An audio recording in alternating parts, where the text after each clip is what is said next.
I liked the album though. Okay. I really liked it. I thought he's got 15 songs on here. There's maybe 3 I could do without, but other than that, that's better than me. I was pretty impressed. Let me pull it up. Because I got more than 3 that I don't like. Okay. But I think what I do like. Okay, that makes sense. Go ahead. So tell me, what's the 3 you don't like? Let's start there. What's the 3 you don't like? I didn't like the Freaking You. The Lil Wayne and Gunna. All right. Let's just go right there. All right, let's go right there. So this I'm just like, huh? This felt forced. Like, okay, that song "Freaking You" is a classic. All right, who sings it? Jodeci. All right, I'm not saying that you don't know, for but I'm saying for people who may not be aware. So, I'm not disrespecting you. Okay. All right, go ahead. Talking Jodeci, "Freaking You." To show how much. Classic R&B record of the 90s. Freaking You.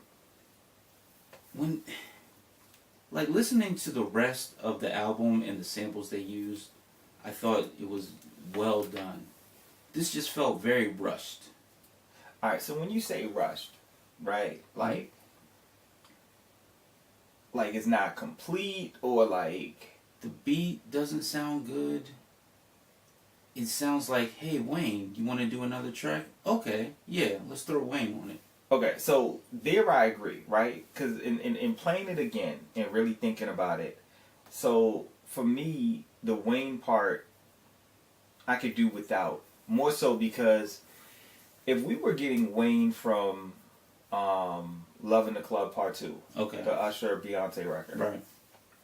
If we're getting Wayne from, what's the record that I love? Grown Man. Okay. Off of the Carter 2. Right. Mm-hmm. If we're getting that Wayne, yeah, I have absolutely no problem with Wayne being on the record. Mid 2000, that right, like peak Wayne. Gotcha. Wayne sounds lazy on the record. I will say that, and I have no idea who Gunna is. Okay. I don't know. I don't even know who that is. Yeah, I mean he's a newer guy, obviously. He's got a little bit of I don't know what to call it. Like people rock with him. It seems like. Yeah, I have no idea what he sings.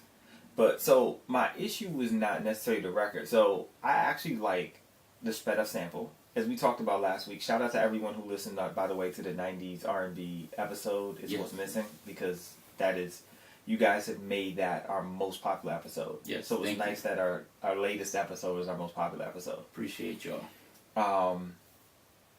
But I talked about Shy, and someone's taking the Shy record, If I Ever Fall in Love, and speeding it up, chipmunking it.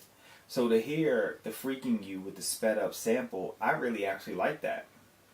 So I like that part of it. Okay. But I wish, I guess maybe just the hook was like the sped up part, and then the beat part. The beat part slowed down. So the verses, you want the verses part to be slowed down. I want the verses slowed down. And the biggest part I didn't understand was, you have such a big R&B song, why didn't you put any R&B artists on it?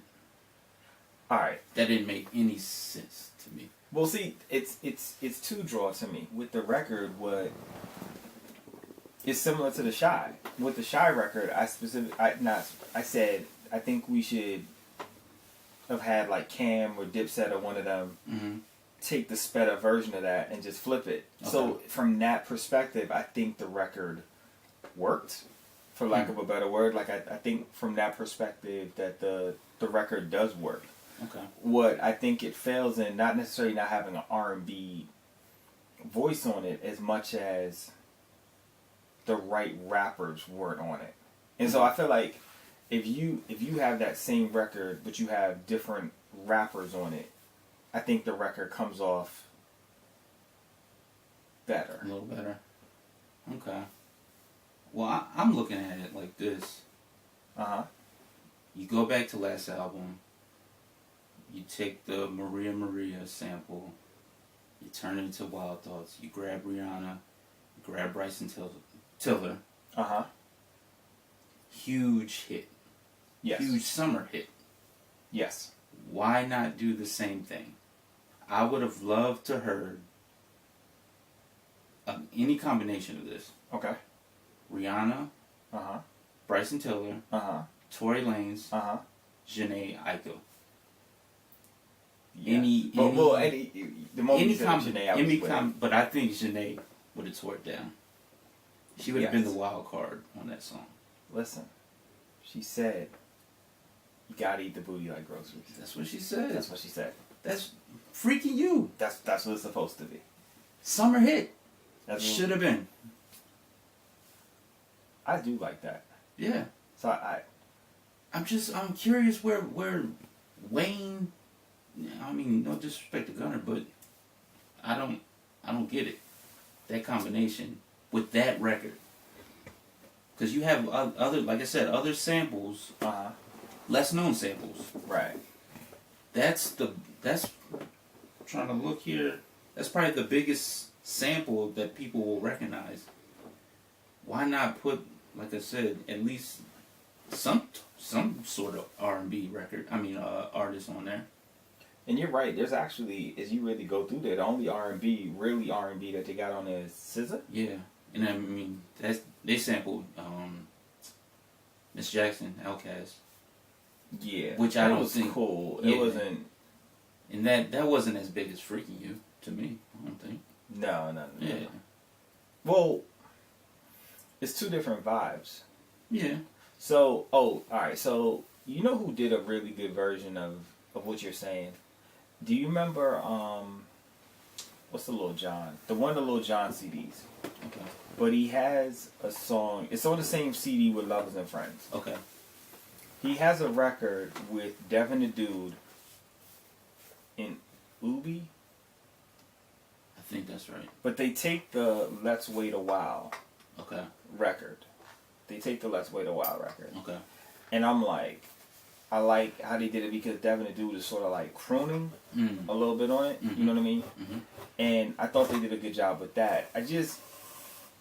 In hearing what you're saying as far as the combo, and you're not saying all four of them need to be on it, you're saying any version of having them on it. I would be cool with any kind of combination, whether it was Bryson and Rihanna again, Part two. Okay. Whether it was Tory and Jhené, whether it was Tory and Rihanna. Okay. Just some sort of combination. I think male and female, that would have been a good look. Okay. I do like I guess the Tory thing throws me a little bit. But I mean, but Tory, he's in that bag. He takes a lot of 90s R&B. Yeah. So that I get that. He takes a lot of 90s music. With the Rihanna thing, I like that because records like Kiss Me, Kiss It Better, Kiss It, all those type of records, Rihanna can get. She can get in there. Yeah, they get to it music. She gets nasty. Shout out to Rihanna. I love that. I was just disappointed, man. I don't think I mind the record. I like it. Like if it comes on. Yeah. But I get what you're saying. Okay. So maybe Khaled, if you're listening, listen. Maybe we can get a remix going. Yeah. Because there is randomly no Rihanna, no Bryson Tiller. Right. And again, we don't know if that's on purpose. Like we don't know any background history. I don't know, something happened. Ooh. So I don't know. Speaking of that though, right? Mm-hmm. In looking, because in preparation and kind of playing the Khaled, I actually went back and I forgot some of Khaled's albums. Okay. T-Pain was on a ton of earlier Khaled records. Welcome to My Hood. Sure was. I'm So Hood. Like it seemed like All I Do Is Win. Yeah. All the big ones had T-Pain. For sure. A nice full circle thing could have been to have gotten T-Pain on this Freaking You record. And through his little auto-tune vibe, I can see it on the record I and can see see what T-Pain could have done with that. To show how much. Yeah, that's a good point. You. Yeah, I mean Yeah. it's you go back, Khaled has made such a transition. You know what I'm saying? Like you look at what his records were big hits before. Again, the I'm So Hood, Welcome to My Hood, All I Do Is Win, blah blah blah.